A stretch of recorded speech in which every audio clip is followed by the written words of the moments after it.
राधे राधे दोस्तों, आज मैं बहुत ही इंटरेस्टिंग टॉपिक लेकर आई हूँ। ब्रज में क्यों लिया जाता है सिर्फ राधा रानी का नाम।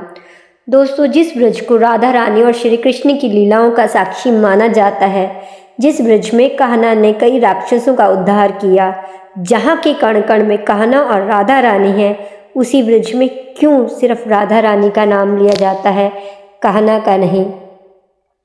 ब्रज श्री कृष्ण और राधा रानी से जुड़ी ऐसी कई पौराणिक कथाएं और लीलाएं हैं जिनके बारे में आज भी बहुत कम लोग जानते हैं।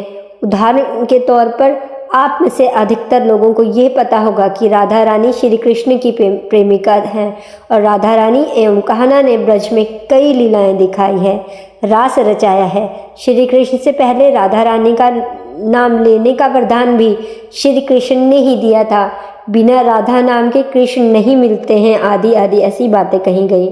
इन सभी बातों, धारणाओं और राधा कृष्ण से जुड़ी लीलाओं के बीच में क्या आप ये जानते हैं कि जिस ब्रज में कन्हैया और राधा रानी ने जन्म लिया है, कि उस ब्रज को राधा रानी और श्री कृष्ण की लीलाओं का साक्षी माना जाता है, कि जिस ब्रज में कान्हा ने कई राक्षसों का उद्धार किया, कि जिस ब्रज के कण कण में राधा रानी और श्री कृष्ण है, उसी ब्रज में सिर्फ राधा रानी का नाम लिया जाता है, कान्हा का नहीं।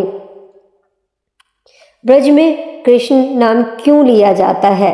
पौराणिक कथा के अनुसार जब श्री कृष्ण ब्रज धाम छोड़कर द्वारका चले गए, तब राधा रानी समेत ब्रज 84 कोस में जितनी भी गोपियां थीं, वह कान्हा की विरह पीड़ा में बहुत रोई थी। यहाँ तक कि एक भी ऐसा दिन नहीं जाता था जब उनकी आंखों में आंसू नहीं होता था। राधा रानी और गोपियों को कान्हा से इतना प्रेम था जिसका आंकलन करवाना भी संभव नहीं था। कान्हा के जाने के बाद राधा रानी और गोपियों का हाल ऐसा हो गया कि अगर कोई ब्रज मंडल में कृष्ण का नाम भी ले दे तो वे कृष्ण नाम सुनकर विरह की भीड़ में बेहोश हो जाती थी। यहाँ तक कि गोपियाँ कई कई घंटे तक बेहोश रहती थी और जब भी होश में आती थी तब कृष्ण कृष्ण पुकारती हुई पुनः मूर्छित हो जाया करती थी। ब्रज के पुरुषों द्वारा गोपियों का ये हाल नहीं देखा गया। सभी पुरुषों ने यह तय किया कि वे राधा रानी के पास जाकर बात करेंगे।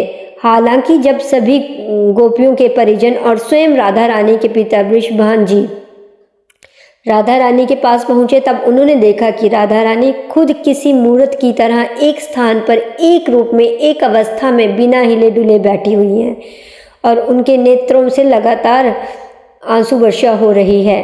राधा रानी की प्रिय सखी ललिता ने बताया कि आखिरी बार जब श्री कृष्ण इस स्थान से गए तो राधा रानी को इसी स्थान से विदा करके गए थे जहां वह अभी भी बैठी है, और उस दिन से आज तक भी राधा रानी इस स्थान से कभी विराजित नहीं हुई हैं और इसी स्थान पर विराजित हैं।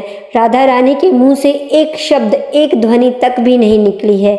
ये देख वृषभान जी ने यह निर्णय लिया कि वह ब्रजमंडल के मुख्य द्वार पर एक पहरेदार बिठाएंगे और साथ ही कुछ पहरेदारों को ब्रज के भीतर नियुक्त करेंगे जो इस बात का ध्यान रखें कि किसी भी व्यक्ति के मुंह से कृष्ण नाम ना निकले। और आगे हुआ भी ऐसा ही। ब्रज क्षेत्र में आते ही किसी को भी कृष्ण नाम लेने की अनुमति नहीं थी। ऐसे में जिन लोगों को जब भी कृष्ण पुकारने का मन करता था तो वो राधा नाम ले लेते थे, क्योंकि राधा कृष्ण एक ही हैं, अलग अलग नहीं। तो इस तरह ब्रज में तब से लेकर आज तक श्री राधे राधे बोला जाता है। हालांकि अन्य कृष्ण मंदिर जो ब्रज के बाहर हैं, जैसे कि द्वारकाधीश मंदिर गुजरात या फिर श्री कृष्ण के अलग अलग स्वरूपों के मंदिर जैसे कि गोविंद देव जी मंदिर आदि, सभी मंदिरों में जय श्री कृष्ण, हरे कृष्ण, कृष्ण कृष्ण कहा जाता है, लेकिन सिर्फ ब्रज में राधे राधे बोला जाता है।